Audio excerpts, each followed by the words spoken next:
The following is a presentation of the Belly Up Sports Media Network. To wrap up our show here, we have a major extension here. Pablo Lopez gets a 3-year contract at, I believe, $74 million. Brandon, is Pablo Lopez a confirmed ace now? I think so. So the contract he signed, it is a 4-year, $73.5 million extension, buying out his last year of arbitration and what would be his first 3 years as a free agent. And look, obviously the centerpiece or one of the centerpieces in that trade where they sent Luis Arias to the Marlins. Twins needed pitching help. They thought that hitting wise, they had everything pretty solidified. So they were willing to trade a hitter that is the quality of Luis Arias to get Pablo Lopez. And LJ, Pablo Lopez so far this year has certainly, everything indicates that he is worth this amount of money. 4 games, 26 innings, 1.73 ERA, and 33 strikeouts. Has been really good. Was a guy that I really wanted the Yankees to try to get last year. And of course, that ends up being that trade rumor, Gleyber Torres for Pablo Lopez, which never ended up going through. But, you know, getting this contract, I think, is a good move for the Twins, especially because if Lopez balls out these next 4 years, he's still a free agent after his year 30 or age 31 season. And who's saying that another team's not going to come in and offer him maybe a contract in the 9-digit range, the $100 million range, especially if he pitches as well as he has really so far in his career. He's never really had a season that you can look at and say, it was pretty rough. Maybe one of his first 2 years, but since then he's been a very reliable starter who in my opinion, I think any team would love to have him, and I would lock him in as the ace of this Twin staff. Yeah.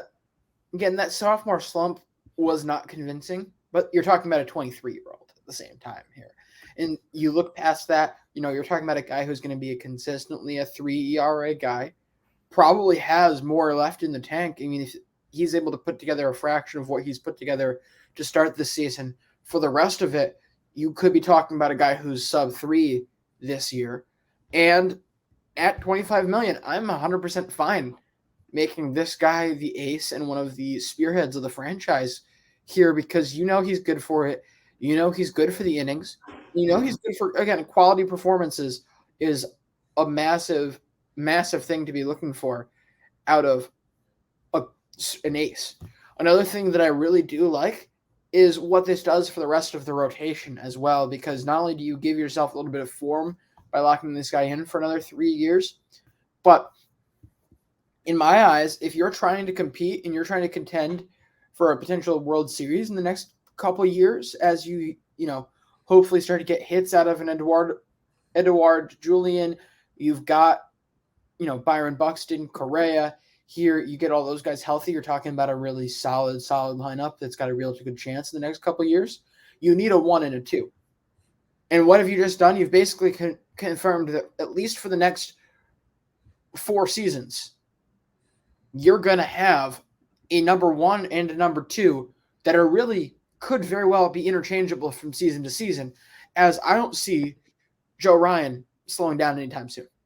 I am very high on Joe Ryan as a pitcher and as a prospect, and being able to have both of these guys partnered together in this rotation is going to be massive for how they build the rest of the team, because really, how many teams do you see not going out and searching for a number 1 starter or a number 2 starter when they go into their contending window? That's one thing that most teams do not have locked up when they come in to really try for something, is those 2 top spots in the rotation. And I feel like they've got those now. You don't trade away a guy of Arias's pedigree. Like, that's a darn good hitter. You don't trade that away unless you're getting this. And this is infinitely more valuable than he was, being able to have one of the most important portions of a lineup locked up already.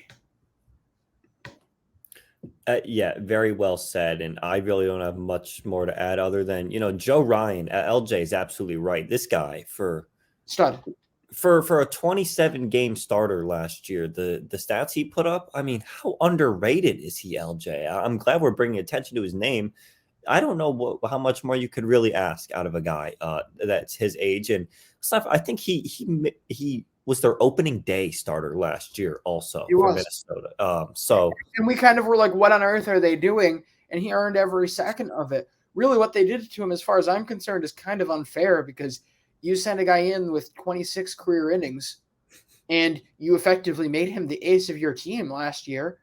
Granted, he's an older pitcher, should have that experience, and Pablo Lopez and Joe Ryan are about the same age too, which is good for them in terms of peaking around at the same time and being as efficient as possible.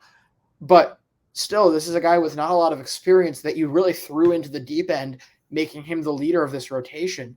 That shouldn't have been something that was put on him, and that's something they were able to take off his plate this year too.